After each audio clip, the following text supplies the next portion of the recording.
the red tape to get more housing built here. And the sweeping bill that would make changes to Act 250 to do that gets the green light in Montpelier. Channel 3's political reporter Calvin Cutler is live at the State House tonight. Calvin, does the HOME Act look like it will pass this session?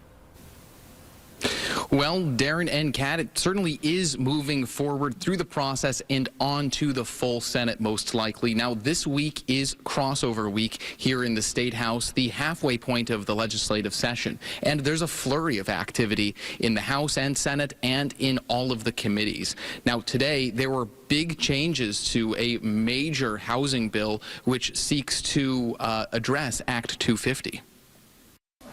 Housing is on the mind of Montpelier, with a statewide vacancy rate of about 2%. Senate lawmakers are aiming to streamline zoning and permitting processes. With its signature statewide land use zoning law, Act 250, and how it contributes to the support or lack thereof of housing development. Many developers contend Vermont's 53-year-old Act 250 is a barrier to building housing and increases costs and risks associated with construction.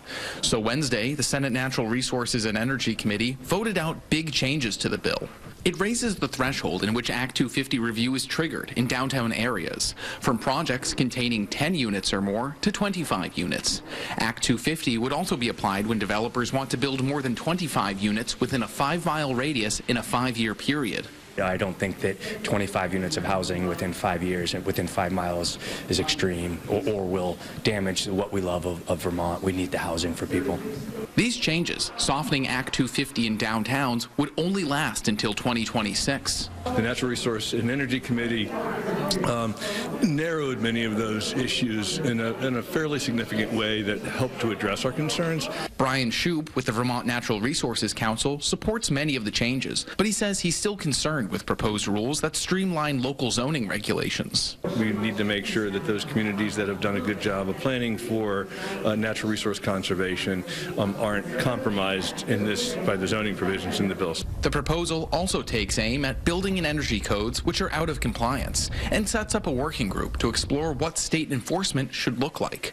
Negotiations over housing and land use reform come at a challenging time for housing and affordability in Vermont. Statewide, the vacancy rate stands at about 2%, driven by a complex web of pressures in addition to zoning, decades of underbuilding, home buyers from out of state, and the emergence of short-term rentals. Now, this bill is making one more stop in the Senate Appropriations Committee before receiving a vote in the full Senate later this week. Darren? Reform is just one piece of the housing puzzle here, right? So what other initiatives are lawmakers working on? Right. This bill also includes millions of dollars in new subsidies to help spur development. Now, there's some $20 million for a program for property managers to rehab older apartments, $20 million to incentivize single-family homes, the so-called missing middle, and another $25 million for grants to fix up mobile homes and farm worker housing. Darren?